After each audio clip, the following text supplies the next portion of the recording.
Now in this week's Primetime Living, produced in partnership with the Maryland Department of Aging and its Maryland Access Point service, we are joined in studio by Dr. Peter Gorman of the University of Maryland's Rehabilitation and Orthopedic Institute. Doctor, thank you for being with us. My pleasure. We want to focus on the rehabilitation that can be done after someone has a stroke. What are the challenges that somebody faces in that situation? Well, a stroke can manifest itself in very myriad of ways. Often people think about a stroke as just being a motor loss, a loss of motor control, a weakness in one side of the body or the other. But it also can be a visual problem, a problem with swallowing, a problem with balance, a problem with communication, a problem with thinking. So it's a myriad of problems that can occur when a person has a stroke. What's the natural course of the impact of that? So somebody's life, if it is a first stroke, life is going along fine. All of a sudden you have what you call a brain attack. Yes. And some degree of impairment results. How much can you recover towards where you were, and how long does that typically take? Well, it really is varied one person versus another. It's very individualized. And depends on the severity of the stroke. In other words, how much of the brain has been affected by the loss of blood flow to the brain. And it depends also on the person's general health, whether there are other coexisting illnesses that make it difficult to recover, say, for instance, diabetes, high blood pressure, other problems such as that. The general recovery is over days, weeks, and months. Is there a point of diminishing returns when you get to 6 months or a year out? No matter how much intensive therapy you do you see fewer results? Well, I think that the older ideas were that indeed there was some type of plateau at about 6 months, but I think thinking has now changed, that the idea of rehabilitation at 6 months, at 9 months, at a year, and at forever throughout the rest of the remaining person's life is really important to maintain health. So there is more thinking nowadays in the medical community, in the neurological community, that stroke rehabilitation is a lifelong endeavor. What's the role of technology now in stroke rehabilitation? Sure. Well, we now have certain robotic devices that can aid a person with stroke rehabilitation and assist physical therapists and occupational therapists, for instance, in improving the mobility of arms and legs. These robotic devices, some of them are mounted on a desk, some of them are available for mobility during ambulation or walking. So there are various things coming to market, coming into the clinics that are available for these patients. They're not a panacea, but they do help. Let me remind our viewers, if you have a question about stroke rehabilitation, you can give us a call. We'll have the number up on the screen. You could also tweet your questions. The Twitter address is @MPT News. Talk a little about the mental side of this. So on my previous analogy where somebody's life is going along fine and they hit this horrible speed bump, yes. It's not just a physical problem. No, clearly it's not, and it depends a little bit on where in the brain the stroke has occurred. For instance, in most people, the left side of the brain is where our language centers are. So indeed, if the stroke has affected that part of the brain, the ability to communicate, whether to understand verbal or written language or to express verbal or written language, can be severely affected.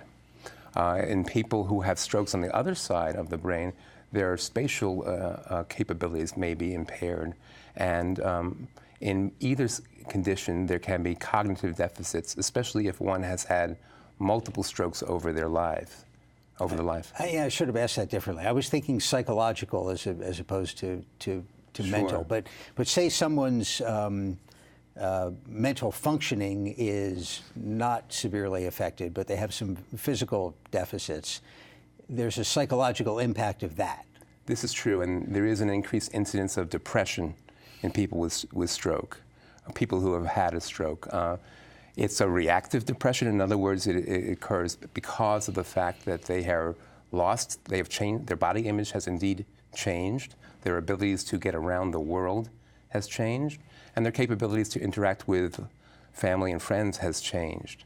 But there may be some biological and chemical changes that occur in the brain with a stroke that make it more likely for these people to be depressed. We're seeing some physical therapy being done. Is the psychological side something that you focus on at the same time? Sure. I think we in the inpatient rehabilitation setting, which is indeed the setting that best helps people recover, it's a multidisciplinary program. Physical therapy, occupational therapy, speech therapy, cognitive therapy, recreation therapy, physician help to prevent a secondary stroke, nursing help to help with mobility and bowel and bladder functions. These all come together in the inpatient rehabilitation setting to affect the best outcome, we believe, in stroke rehabilitation. Let's grab a phone call. Baltimore City, this is Tania. Tania, thank you for the call. Go ahead. Hello, yes. I was just wondering, is it possible to have a stroke or a mini stroke without any medical evidence? Because a few years back I had a incident where my left side started getting weakness, but with the CAT scans and everything that was proven, it was no evidence. Is there any way that it's possible that I might have had a mini stroke? I've been having problems with one side of my body. I've had memory loss and everything. Is it possible that I might have had a mini stroke? Thank you for the call. Best of luck, and we'll get you an answer on the air. Yes, it is certainly possible that a very, very small stroke that may not be easily detectable by a CAT scan or an MRI may cause significant impairment in a person, because there is certain, for lack of a better term, critical real estate in the brain that, if affected by lack of blood flow, could really cause significant deficits. Small vessel strokes can do that. Prince George's County, this is Myra. Myra, thank you for calling. Go ahead. Yes, thank you.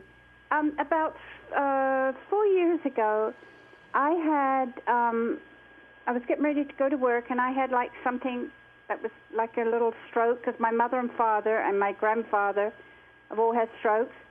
And then later, like a couple of days later, I had the same symptoms as I was leaving work. And I ended up having to go to the hospital at Anne Arundel, and they said I had two, and there's a name for it, like TI something. TIAs? Right. They said I had two of them, and it was like a warning. Yes. So I was on high blood pressure, Prozac, and all this medicine, statin. And I myself just took myself off of everything, and I haven't had that again.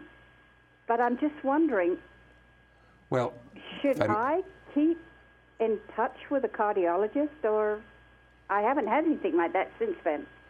Thank you. Myra, we'll get you the answer on the air. Thank you for the phone call. Well, yes, what she is talking about is a TIA, or transient or temporary ischemic lack of blood flow attack, TIA. These are episodes where the brain loses its blood flow to certain small areas temporarily, less than 24 hours, and then can recover. So it's suggestive that there is some blood flow problem in a given area of the brain. It is a serious warning sign, and I do think that those things should be treated seriously. So this individual and people like her should maintain a good relationship with a primary care physician so that that blood pressure, diabetes, smoking cessation can occur, so to reduce the risk of having a TIA turn into a full-blown stroke.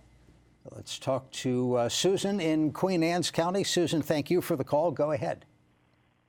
Yes, my husband had a stroke in October, and recently friends have been asking or telling me that they've heard about stem cell research being done for stroke victims. And I'm wondering if there is anything going on. Susan, thank you. Best of luck. Well, I'm not specifically aware of a stem cell research program in the States. There are in China, in some other countries. There are some programs, I believe, that are being set up in the Californias. The idea of stem cells, let me just define that term. Stem cells are cells of the body that can morph or change into any particular type of cells. They are sort of potential cells that can change into, for instance, in the case of stroke, neurons or nerve cells. The hypothesis is that, well, these cells may be able to recover and repair damaged areas of the brain or the spinal cord. These things are clearly experimental at this time. I would refer people who are interested in this to a website, clinicaltrials.gov, which is a clearinghouse to all the trials for things like that. Clinicaltrials.gov is the United States clearinghouse for clinical trials, and if you search within that about stem cells and stroke, you might be able to find centers that might be doing this type of work. Before we run out of time, we always want to say when we're on the subject of a stroke that you need to take the warning signs that some callers have talked about very seriously. If somebody develops certain symptoms, it's an emergency and you're in a hurry, what would you advise? Sure. So we talk about stroke as being a brain attack, just like a heart attack. It is a medical emergency. If a person has weakness on one side of the body or the other, difficulty swallowing that comes on suddenly, change in vision that comes on suddenly, well, there may be a lack of blood flow to the brain. I do recommend these people go to an emergency room or call 911 to get acute care. There are ways nowadays that some, not everybody, but some people can receive blood clotbuster medications to reduce the chance of a larger stroke. So that's really important. Very good. Dr. Peter Gorman, Associate Professor of Neurology at the University of Maryland School of Medicine. Doctor, thank you for being here. My pleasure.